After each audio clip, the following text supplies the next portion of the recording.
The mystery of Eric Fleming has been answered, and it's not good.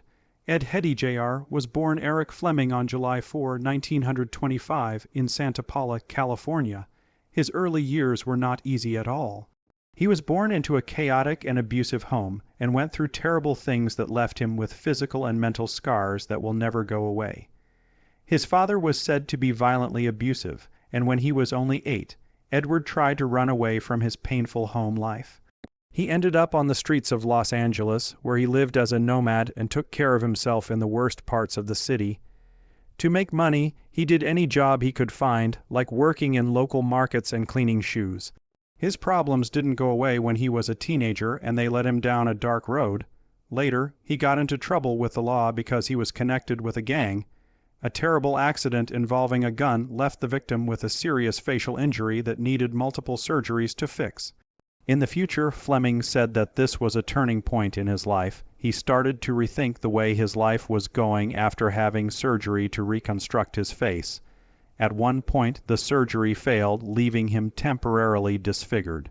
Through this painful time, he changed as a person, which gave him the drive to start a new, better road.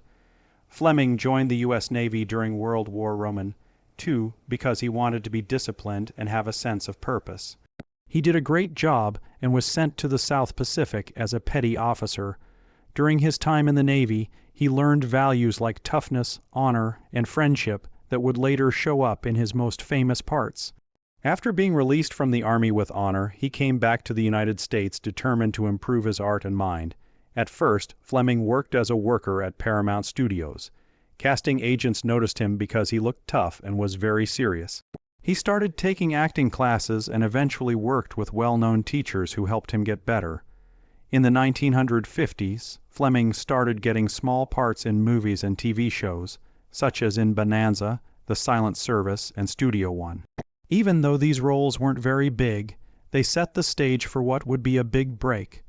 When Eric Fleming played Gil Favor on the CBS show Rawhide from 1959 to 1965, it was the high point of his career.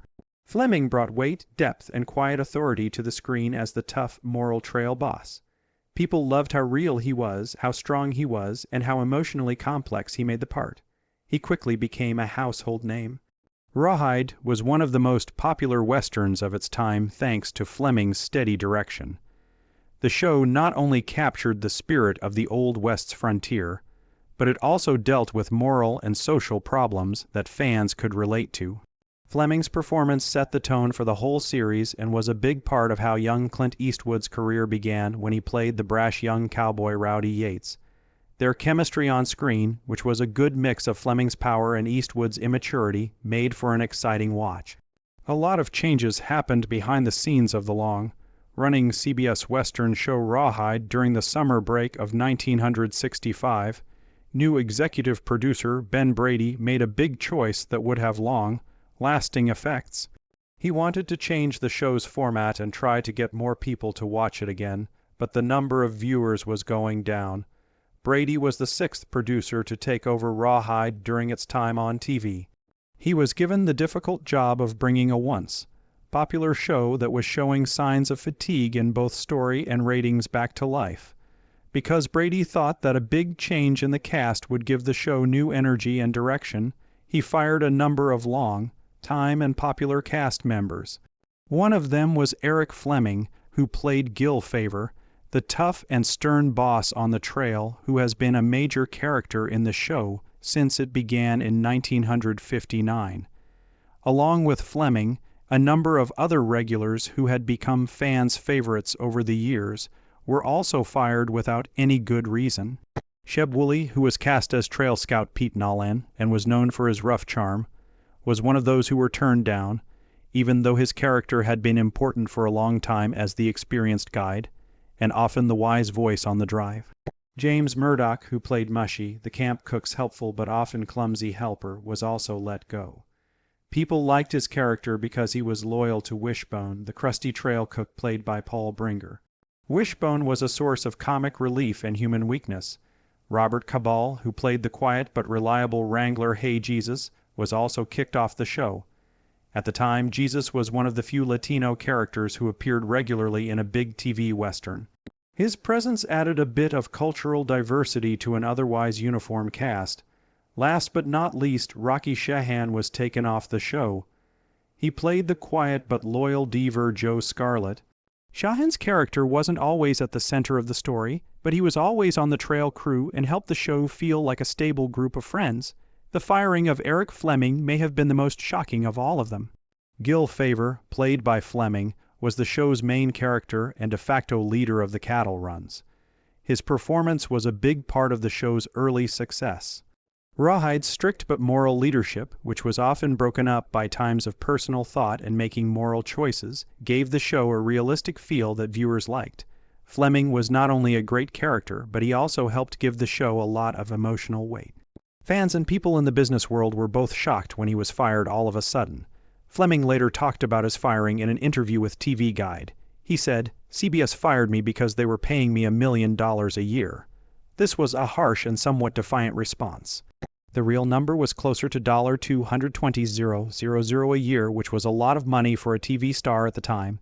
It was clear from what he said that network economics and artistic direction are at odds with each other.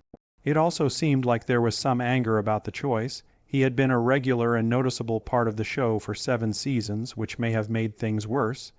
After Fleming left, the producers made the controversial choice to raise Clint Eastwood to trail boss. At the time, Eastwood played the younger, more impulsive Dave Rowdy Yates. This change in how the characters interacted was a big turning point in the story. However, Eastwood was said to be on the fence about the change.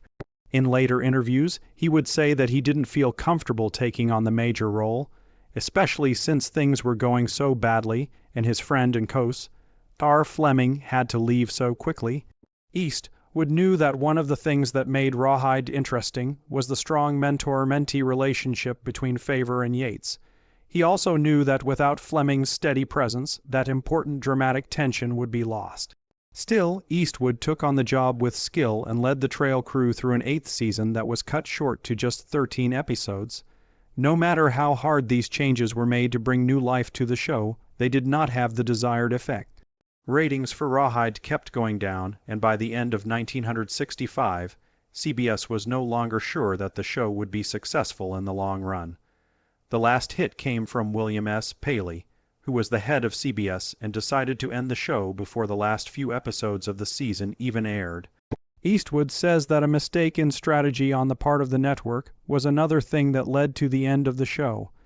He said that Rawhide had been CBS' only regularly successful show that aired on Friday nights, which are notoriously bad times for viewing. In order to make the most of the show's relative strength, CBS officials moved it to Tuesday nights.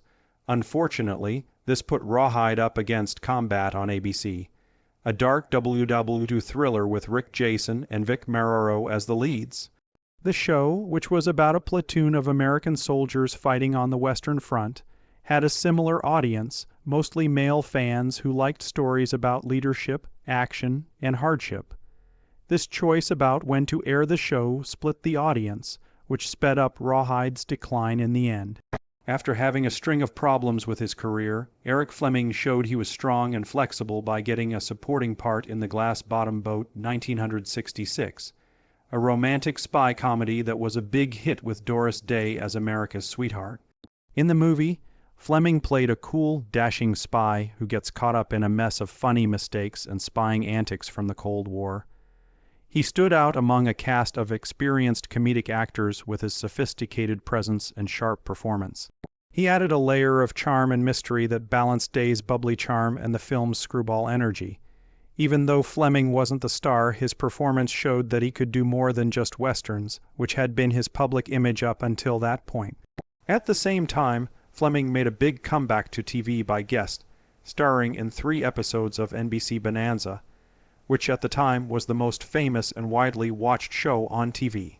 Set in the Wild West of Nevada, Bonanza was about the Cartwright family, led by patriarch Ben and his 3 boys, including Michael Landon's impulsive and beloved little Joe.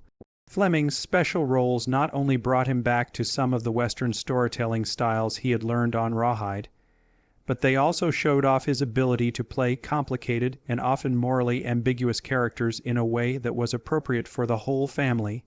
The action director William Whitney, who was in charge of him, was known for his fast-paced, powerful style, which made Fleming's performances even more intense. One of Fleming's most powerful roles was in the 18th episode of Bonanza's 7th season, called Peace Officer. He played Wes Dunn, a cruel police officer, in a way that was both scary and complex. Dunn's concern with control and justice turns into a story about how power can be abused. It was Fleming's performance, which showed Dunn's rise to authoritarian cruelty, that got praise from both reviewers and fans for how psychologically complex it was. His ability to make even the meanest characters seem like real people showed how deep he was as an actor and how willing he was to go into dark emotional ground. David Dorter, the creator and executive producer of Bonanza, saw how captivating Fleming was on screen and how well he got along with the rest of the group, and asked him to come back the next season to play a bigger part. In this episode, Fleming played Haber Clausen, a strict and religious Mormon rancher, in the two-part show The Pursued. It was a first for its time because it went into the sensitive and rarely talked about topic of religious oppression in the American West in such depth. The story was about Clausen and his family trying to live a quiet life based on their faith, but they were met with suspicion, bias, and eventually violence from settlers in the area. The character was written by Fleming with quiet dignity, compassion, and strength. He painted a picture of a man whose beliefs are tested by hardship but stay firm. Fans of old TV shows and people who study the history of entertainment have been haunted by the sad and mysterious death of actor Eric Fleming for decades. In the early 1960s, Fleming was very famous. He was best known for playing the famous trail boss Gil Favor on the hit Western show Rawhide. But in a horrible and strange way, his life was cut short in 1966, while he was shooting a TV movie in a remote part of Peru. After years of guesswork, different news stories, and mostly quiet about what happened, the whole story of his death is finally out in the open. And it's a lot scarier than most fans thought it would be. Eric Fleming went to the Halaga River in Peru to film High Jungle, a pilot for a two-part TV movie for ABC that was meant to help him get more exciting and exotic parts in his career. On September 28, 1966, tragedy struck while he was filming a scene with Nico Menardos in a boat. There were a lot of vague and confused reports at the time. It was said that Fleming fell into the river during a practice or take and was carried away by the strong water. Even though a lot of people looked for him, his body wasn't found for several days. And when it was, the state of his body raised some troubling questions. For many years, everyone thought he drowned. A simple but sad accident that happened in a dangerous place, but many people working on the show thought there was more to the story behind the scenes. Some people said that the crew wasn't taking enough safety steps, wasn't planning well, and even had disagreements with each other. These doubts were made stronger by the fact that the Peruvian government didn't do a full investigation. The news barely talked about it, and they seemed eager to end the case quickly. Now that production notes that were recently found, interviews with crew members who are still alive, and declassified diplomatic communications between the U.S. Embassy and Peruvian officials have given us a fuller and more disturbing picture of Fleming's last hours. First, it's now proven that the filmmakers did not have the right safety gear for the canoe scenes, even though locals had told them about the risks of the river. Filming without life jackets, and the canoe they were using was deemed unstable and not right for the speed of the river. Also, Fleming was said to have been worried about the scene just a few days before he died. He told another cast member that he didn't feel safe and wasn't sure what to do because the river was moving so quickly. But because of a tight budget and the need to stay on plan, the production moved quickly and without thinking. Worse yet, pictures taken right before the accident show that the stunt planner wasn't properly overseeing the scene, and the director insisted on filming the canoe going through the rapids more than once to get the proper angle.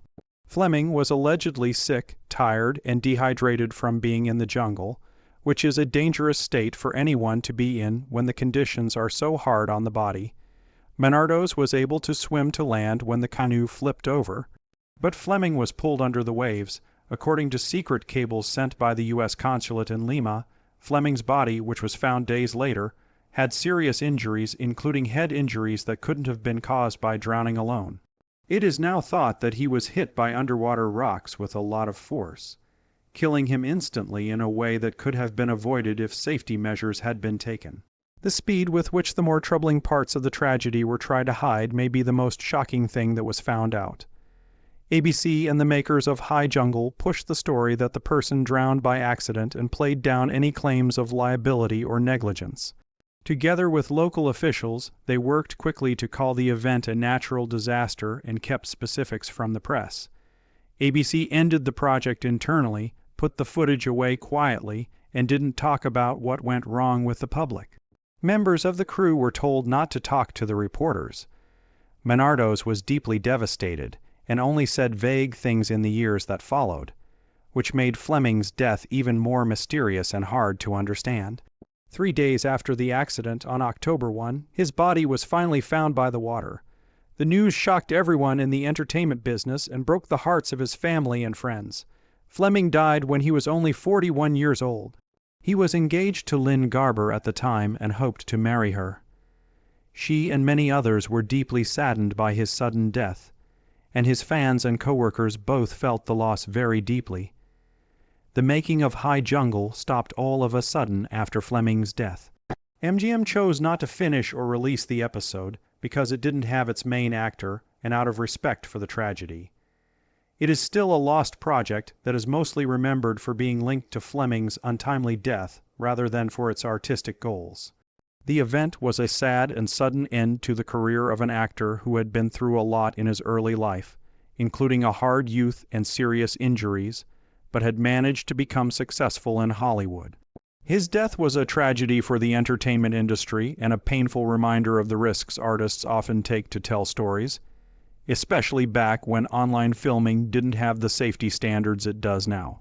The new information shows not only a terrible accident, but also a sad story of professional negligence, business indifference, and a systemic failure to keep a beloved actor from a clearly avoidable death.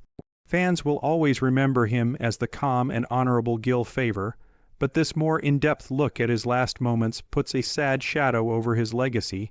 For a long time, silence and half-truths hid the secret. It has now been solved, but its conclusion doesn't give me much hope.